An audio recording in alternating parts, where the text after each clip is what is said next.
10장 1절로 13절까지의 말씀인데 저희가 10절까지 읽었죠. 이거를 두 번으로 나누었습니다. 오늘은 1장에서 1절에서 5절까지 그리고 6절부터는 다음 주 이렇게 좀 두 파트로 나누어서 말씀을 좀 드려야 되겠다 생각을 했습니다. 우선 내용이 길기도 하고 그리고 6절에 가서는 조금 이해하기 어려운 그런 말씀이라서 좀 나누었습니다.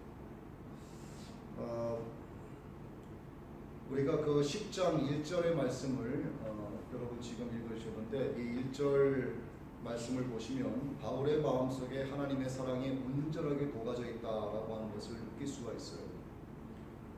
바울은 이스라엘, 유대, 자기 동족에게 그렇게 많은 핍박을 받으면서도 여전히 자기 동족 이스라엘 민족의 구원을 놓고 애타게 기도하고 있는 모습이 나오고 있습니다. 자기 마음에 원하는 바 그리고 하나님께 구하는 바가 이스라엘의 구원의 문제였었죠. 이것이 이제 1절의 말씀인데 자기 동족에게 핍박을 당하고 쫓겨다니는 바울의 심정이 도대체 어땠을까 하는 생각을 말씀을 준비하면서 해봤고 이 바울이 어땠을까 하는 생각을 하다 보니까 문득 떠오른 인물이 하나 있었는데 구약의 다윗이라는 인물입니다. 이스라엘의 승리를 위해서 전쟁터에 나가서 자기의 목숨을 아끼지 않고 전쟁을 계속해서 승리로 이끈 다윗. 그 다윗에 대한 시기와 질투심 때문에 당시 왕이었던 사울이 다윗을 잡아 죽이려고, 그것도 자기 사위였잖아요. 다윗은 쫓겨다니기 시작을 하죠. 근 10년을 쫓겨다니면서 심지어는 적국에 숨어들어서까지 사울의 눈을 피합니다. 그리고 거기에서 바보 노릇을 하는 거죠. 침을 흘리고 바보 노릇을 하면서 목숨을 부지하는, 얼마나 그 마음이 비천했을까. 그러면서도 다윗은 자기가 사울을 죽일 수 있는 그런 기회를 몇 번 맞이했음에도 불구하고 하나님께서 기름 부은 종이다 라고 해서 그에게 손을 대지 않았습니다. 그러고 보니까 바울의 지금 이 마음과 다윗의 마음이 조금은 비슷했겠구나 라고 하는 생각을 하게 됐습니다. 이 두 사람의 특징이 뭘까 보니까 하나님의 사랑이 이들 마음속에 온전하게 녹아져 있다라고 하는 거예요. 그래서 하나님의 사랑을 이렇게 드러낼 수 있는 사람이었구나 라고 하는 것이었어요. 이것이 정말 참 신앙인의 태도가 아닌가, 우리가 이러한 모습을 본받으면서 살아야 되겠구나 라고 하는 것을 생각을 했습니다. 바울은 9장에서도 자기 동족 구원에 대한 문제로 밤낮 없이 고통을 당하고 있다라고 하는 것을 필설했습니다. 그리고 이스라엘 백성이라고 해서 다 구원을 얻는 것이 아니라 오직 하나님께서 선택하신 자만이 구원을 얻을 수 있다라고 하는 교리를 더불어서 밝히기도 했어요. 자기가 자기 동족을 위해서 핍박을 받으면서도 같은 유대 민족을 위해서 그렇게 고통받아가며 기도를 하고 있으면서도 또 한 가지는 하나님이 선택한 자만 구원받을 수 있구나라고 하는 교리가 동시에 나왔다라고 하는 거죠. 그렇게 9장을 넘어서 10장에 들어와서는 동족 이스라엘이 도대체 왜 회개하지 않는 것일까 하는 이유를 말하고 있는 거예요. 그래서 그 이유를 그들이 하나님을 향한 열심은 있는데 그들의 하나님을 향한 열심은 잘못된 열심이었다가 결론인 거예요. 2절을 한번 봅니다. 내가 증거하노니 저희가 하나님께 열심히 있으나 지식을 쫓은 것이 아니라. 하나님을 향한 열심이 자기 민족 유대 동족에게는 있었지만은 지식을 쫓은 것이 아니다, 이렇게 이야기하고 있어요. 그들은 하나님을 위한다라고 하는 명분으로 매우 열심을 내서 하나님을 섬겼습니다. 하나님을 위한 열심은 참 좋은 거죠. 저와 여러분이 아는 바와 같이 신앙생활을 함에 있어서 열심히 빠진 신앙은 안 되는 겁니다. 열심히 있어야죠. 세상 살이도 사실 마찬가지 아니겠습니까? 자기 본분에 맞는 열심을 다해야 합니다. 학생은 학생으로서, 직장인은 직장인으로서, 가장은 가장으로서, 엄마는 엄마로서, 자녀는 자녀로서, 부모는 부모로서 자기의 맡은 바 책임의 소인을 다해야 됩니다. 이런 맥락에서 봤을 때 하나님을 향한 그 열심, 신앙인들에게 하나님을 향한 열심이 빠져 있으면 안 되는 거죠. 하나님을 향한 열심이 있다라고 하는 것을 나쁘다고 말하는 것은 아닙니다. 누구든지 열심이 없으면 하나님을 섬길 수 없는 거예요. 여러분도 사실 얼마나 하나님을 향한 열심이 있으십니까? 하나님께 예배를 올려드리는 것, 또 주의 종을 섬기려고 하는 것, 교회에 헌신하고 봉사하는 것, 여러분 일상에서 하나님의 말씀을 묵상하고 날마다 깨어 기도하시는 것, 또 구제하시는 것, 이 모든 것이 하나님을 향한 열심에서 비롯된 거예요. 마음이 차갑지도 뜨겁지도 않고 미지근한 분들이거나 언행에 있어서 언행이 그 믿음 안에서 일치되지 않는 분들은 하나님을 향한 열심이 없다라고 말해도 과언이 아닙니다. 그 열심마저도 없으니 어떻게 하나님을 숨길 수 있겠냐는 거예요. 여러분 자동차에 아무리 좋은 엔진이 올라가 있어도 꺼져 있는 상태로서는 자동차가 움직일 수가 없습니다. 엔진이 켜져 있어야 되는 거예요. 켜지고 엔진이 가동되고 움직여야지만 자동차가 움직이는 것입니다. 마찬가지죠. 신앙생활을 하는데 열심이 없으면 그것은 신앙생활이 아니라 그냥 종교생활이나 다를 바 없는 겁니다. 그런데 오늘 말씀드리려고 하는 것은 뭐냐 이거죠. 하나님을 향한 열심은 좋다 이거죠. 있어야 되겠지만 그 열심을 하나님께서 다 합당하게 보시진 않는다라고 하는 겁니다. 하나님께서 그것을 반드시 구분하시는 거예요. 다 그 열심을 기쁘게 다 받으시는 게 아닙니다. 결코. 이스라엘 사람들이 하나님을 위한다고 떠버린 그 열심은 가히 극성스러울 정도였습니다. 대단했죠. 그런데 그 열심 가운데 뭐가 있었냐면 독이 있었어요. 독. 그들은 독을 품고 있었습니다. 그 독이 뭐냐면 자기도 망하고 남들도 망하게 하는 독이었어요. 사람의 의를 드러내는 인본주의적 열심이었다 이 말이죠. 하나님을 위한 게 아니었습니다.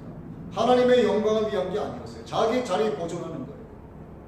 아직도 율법에 얽매여 있는 겁니다. 곧 예수 그리스도를 인정하지 않는 종교주의였다. 2, 3절에서 이것을 분명하게 말씀해주고 있는 거예요. 자, 2절은 뭐라고 말씀하시냐면 하나님께 열심은 있으나 올바른 지식을 따른 것이 아니다 이렇게 얘기하는 거예요. 3절은 자기 의를 세우려고 하나님의 의에 복종하지 않았다. 크게 두 가지로 나누어지는 겁니다. 하나님을 향한 하나님을 아는 지식이 이들에게 없어요. 자기들의 입맛에 맞는 그 율법만 가지고 하는 겁니다. 또 한 가지는 자기의 의를 드러내는 거예요. 하나님의 의에는 절대 복종하지 않습니다. 그러니 신본주의가 아니고 인본주의죠. 자, 1절에 지식을 쫓지 않는 열심, 그리고 2절에 자기 의를 드러내는 열심, 이것은 사실 비슷한 내용이기도 해요. 하지만 보다 선명한 이해를 위해서 이것을 좀 나누어서 생각을 해보려고 하는 것입니다. 그리고 논리적으로 조금 더 이해를 더하기 위해서 이것을 뒤바꿔서 순서를 바꿔서 말씀을 드릴 거예요. 원래가 지식을 쫓지 않는 열심이 2절에서 나왔고 그 다음이 자기의 의를 드러내는 열심인데 자기의 의를 드러내는 열심, 이것을 먼저 말씀을 드리려고 합니다. 자, 자기의 의를 드러내려고 하는 목적을 둔 열심은 뭐냐 이거예요 도대체. 이것이 뭘까? 이스라엘 백성은 율법의 중요성에 대해서만큼은 누구보다도 잘 알고 있는 사람들이었습니다. 5절 말씀이죠. 모세가 기록하되 율법으로 말미암는 의를 행하는 사람은 그 의로 살리라 하고 5절에 기록이 되어 있어요. 자, 이 말씀대로라면 자, 율법으로 말미암는 의를 행하는 사람은 그 의로 살리라 하신 이 말씀은 율법을 완전하게 지키면 의롭게 된다예요. 율법을 완전하게 지키면 의롭게 된다. 그리고 영원히 살게 된다. 완전하게 지키면 하는 조건이 붙습니다. 구약시대 율법대로 살아보려고 했던 수많은 성도들은요, 자기의 힘으로 의를 행하기 위해서 정말 부단히도 노력을 많이 했습니다. 그러면서 그들이 한 가지 발견한 진리가 있었어요. 그 가운데서 자기 힘으로 도저히 율법을 지킬 수 없다라고 하는 것이었어요. 또 한 가지, 선행을 통해서 의롭게 된다는 것은 불가능하다. 이 진리를 이들이 깨달았던 것입니다. 지금 말씀드리고 있는 이 신약의 유대인들이 아니고 과거 구약시대 유대인들을 말씀드리는 거죠. 자연히 그들이 무엇을 할 수 있다라고 하는 생각을 버리게 된 거예요. 야, 율법을 완전하게 지킬 수 없구나. 사람의 선행으로 이렇게 되는 것이 아니구나라고 하는 것을 깨닫고 자기들이 뭔가 할 수 있다라고 하는 그 교만한 생각에서 벗어나기 시작을 하고 겸손해지기 시작을 합니다. 하나님이 자기들을 불쌍히 여겨주셔야만 구원받을 수 있다라고 하는 겸손함을 깨닫게 된 거죠. 인간의 불완전성 말이죠. 절대로 하나님의 완전성을 충족시킬 수가 없습니다. 아무리 천하의 잘난 인간이라도, 아무리 예쁘고 잘생긴 사람들이라도, 아무리 권세, 명예, 권력이 높은 사람들이라도요, 하나님의 완전성을 누구도 충족시킬 수가 없습니다. 아무리 완전해 보이는 인간이라도 그저 죽으면 땅에 썩어져 없어지는 흙의 존재와 피조물밖에 안 되는 거예요.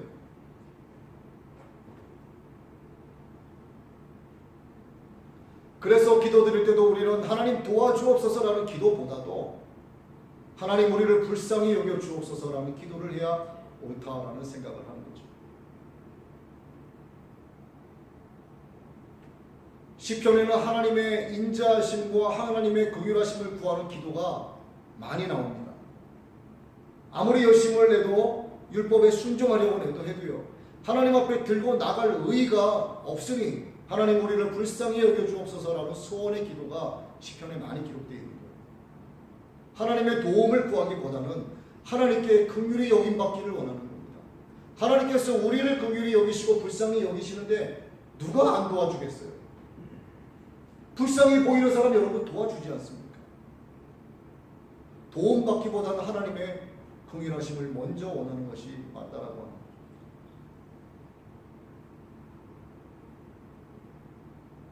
율법을 지킬 수 없는 자기의 한계성을 하나님 앞에서 자인하면서 그분의 크신 은총을 기다리는 사람이 되어야 한다는 것이죠.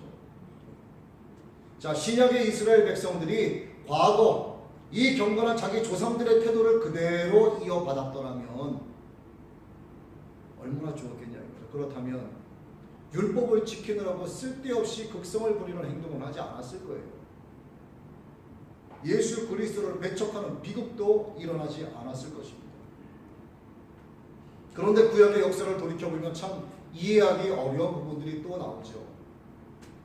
이스라엘 백성들이 7, 80년간 바벨론의 포로로 잡혀갔다가 끝나고 나서 마치고 고국으로 돌아온 후부터 이상한 증세가 나타납니다. 이들이 병적으로 더욱더 율법에 열심을 내는 민족으로 바뀌어가는 거예요. 그리고 율법에 열심을 내기 시작하면서 점점 더 잘못된 길로 빠져들기 시작을 합니다. 어떻게 하면 노력만 하면 이 율법을 완전히 지킬 수 있다라고 하는 쪽으로 기울어져 가고 있었던 거죠. 이들의 신앙도 보면 들쑥날쑥했던 겁니다. 하나님의 율법에 대해서 받아들였던 그 온전하고 올바랐던 마음이 또다시 이상하게 변질되어 가는 거예요.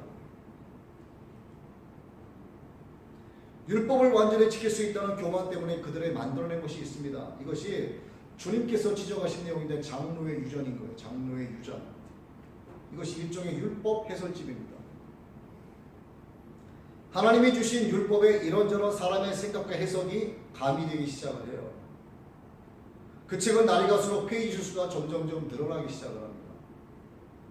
이렇게 사람의 생각을 계속 덧붙이다 보니 나중에는 어디에 뭐가 있는지 찾기 어려울 만큼 복잡한 경전이 되고 말았어. 이게 장로의 유전이라는 책이에요. 사람의 생각 속에 하나님의 진리가 파묻혀서 이제 하나님의 진리는 보이지 않기 시작을 합니다. 이것이 그들이 중요하게 여기는 토라라고 하는 거예요. 토라. 참 이상한 책이죠. 기독교 사상에서 봤을 때는 말입니다. 탈무드도 사실은 옳은 게 아니에요. 예수님은 이 사실을 날카롭게 비판하셨습니다. 마태복음 23장 23절인데 화 있을진저 외식하는 성인가들과 바리새인들이여 너희가 박하와 회향과 근처에 11조를 들이되 율법에 더 중한 바 의와 인과 신은 버렸도다. 그들은 하나님의 율법 속에 담아놓으신 믿음과 정의와 자비의 정신은 송두리째 다 내버린 거예요. 그리고 중요하지도 않은 형식적인 법조문만 잔뜩 치르는 거예요. 하루살이는 걸러내고요. 약대, 낙타만 삼키는 이상한 모순적인 현상이 드러나기 시작합니다. 예수님이 이것을 가지고 질책을 하신 거죠. 이건 사람의 법이지 하나님의 법이 아니었던 거예요.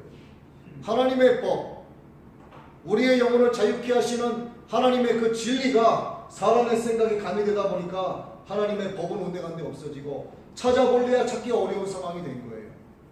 책만평은 보이는 것이 사람의 의가 드러나는 인본주의 법이었던 거죠. 바울이 지금 이러한 모습을 두고 자기의 의를 드러내기 위한 잘못된 열심이다라고 지적하는 거예요. 이러한 것을 두고 그들은 이러한 악법을 지켜야만 의로워질 줄 알고 있지만 그것은 율법을 지키는 것이 아니라 율법의 노예가 되는 것입니다. 바울이 이것 때문에 자기 민족에 대해서 생각을 하면서 고통받고 있는 거예요. 너무나 마음이 아프고 사는 것입니다. 왜? 자기가 그리했거든요. 과거에. 저것이 얼마나 위험한 것인가를 아는 거죠. 저 끝에 결과가 뭐다라고 하는 것은 사도 바울은 알기 때문에 너무나 괴로웠던 것입니다. 여러분 가족 가운데 하나님을 믿지 않는 분이 계신다고 치자고요. 우리는 우리가 끝이 어떻게 될 거다라고 하는 걸 알고 있어요. 근데 내 자식이 예수님을 안 믿어. 내 부모님 아직 전도도 못했어요. 너무 괴로운 거예요. 내 부모님의 영혼의 끝이 어디로 갈 것인가 아는 겁니다. 내 자식이 어디로 가게 될 거는 아는 거예요. 나는 하나님의 품에 안길 텐데 저 불순종하는 저 자식은 결국 심판 뒤에 지옥불로 던져지는 거예요. 얼마나 여러분 마음이 괴롭고 아프겠습니까? 날마다 그 가족을 위하여 불철주야 기도하는 거예요. 사도 바울이 마음이 그랬던 거죠. 예레미야 선지자도 마찬가지였었죠. 자기 민족, 자기 나라를 위하여 눈물로 기도한 것입니다.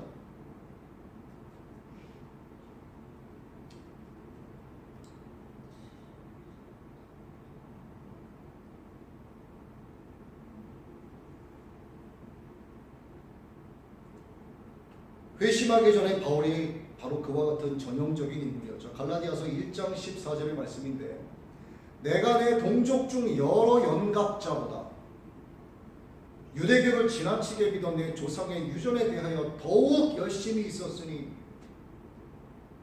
저들이 저러는 것에 대해서는 아무것도 아니었어요. 사도 바울에게는. 연갑자들보다 자기가 더 했다라고 이야기합니다. 죄가 더한 것에 은혜가 더한다고 그 하나님 앞에 죄투성이었던 사울이 하나님의 은혜로 거듭나고 복음 증거자가 되자 하나님의 은혜로 인하여 자기가 살아있음을 감사하고 자기와 같은 저들을 바라보면서 너무나 괴로워하고 있는 모습입니다.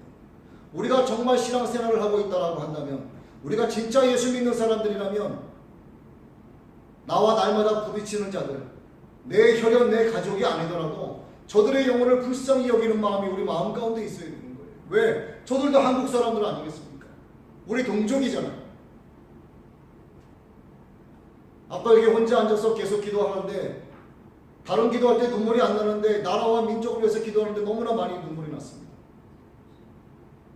저도 제가 나라와 민족을 위해서 기도하면서 울게 될 거라고 하는 건 꿈에서조차 생각을 못했던 사람이에요.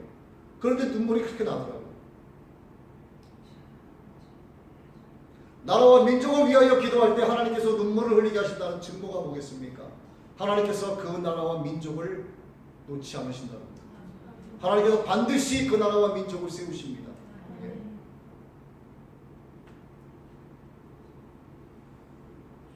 사도 바울을 한번 돌아봅니다. 예전에 그는 자기의 의를 드러내려고 지나치게 열심을 낸 사람이었죠. 유대 사람 모두가 다 그 꼴이었습니다. 그리고 그들은 이 유전을 지키지 않는 자들을 사정없이 비판하고 이간질했어요.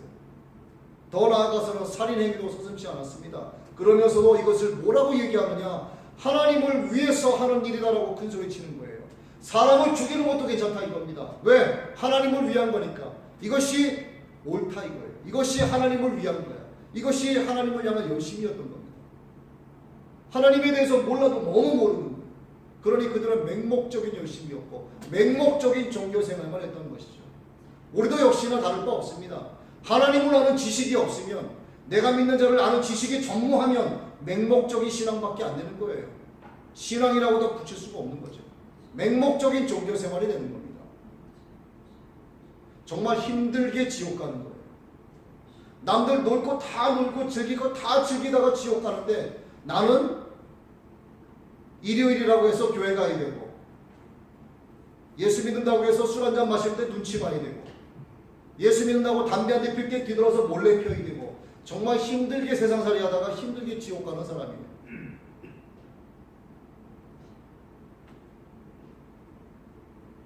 우리 가운데는 내가 하는 모든 일은 하나님의 의를 드러내는 일입니다 라고 하는 말씀을 하시는 분이 안 계시기를 바랍니다. 우리가 신앙생활을 하며 행하는 것들이 때로는 하나님의 의를 진정으로 드러내는 것도 있겠지만, 때로는 자기의 의를 드러내는 일도요, 부지 중에 우리가 실수로 저지르기도 합니다.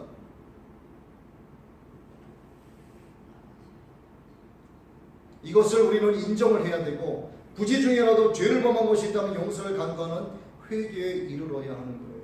그래서 진짜 예수 믿는 사람은요, 날마다 회개해야 됩니다. 여러분, 반드시 잠자리에 들기 전에 오늘 하루 있었던 모든 것을 돌아보면서 회개하셔야 되고, 꼭 잊지 마셔야 될 것은 뭐냐? 하나님, 저도 모르게 부지 중에 하나님 앞에 죄를 범한 것이 있다면, 내 의식 속에도 없이 지은 그러한 죄가 있다면 하나님 그것마저도 용서를 하나님 앞에 간구하셔야 되는 겁니다. 겸손한 자만이 하나님 앞에 무릎 꿇을 수 있고, 겸손한 자만이 하나님 앞에 회개를 할 수 있는 거예요. 교만하면 절대로 회개 못합니다. 주님은 그들의 이러한 교만한 행위들에 대해서 제자들에게 이렇게 가르치셨어요. 그들이 너희를 회당들에서 내쫓을 것이요, 참으로 때가 이르면 너희를 죽이는 자마다 자기가 하나님을 섬긴다 하리라. 제자들에게 그렇게 예언하신 거죠. 그리고 그대로 이루어지지 않았습니다. 사람을 죽여도 하나님을 위한 일이라고 말하는 이것이 정말 하나님을 위한 열심이겠느냐 하는 것이죠. 이것은 자기의 꾸며진 의를 드러내려고 하는 인본주의적 종교 행위예요. 자, 그 다음은 지식을 쫓지 않는 열심이 뭐냐 이거죠. 자, 자기의 의를 드러내는 열심은 여러분 들으셨고, 이제 지식을 쫓지 않는 열심이 뭐냐 이거. 유대인들의 열심이 잘못된 것은 지식을 쫓지 않았기 때문이에요. 하나님을 아는 지식. 다른 말씀으로 드리면 그들의 열심은 무식한 열심이었고 맹목적인 열심이었다. 지식을 따르지 않았다는 말씀에 대해서 보충적인 설명이 다시 3절로 이어지는데, 하나님의 의를 모르고 자기의 의를 세우려고 힘써 하나님의 의에 복종하지 아니하였느니라.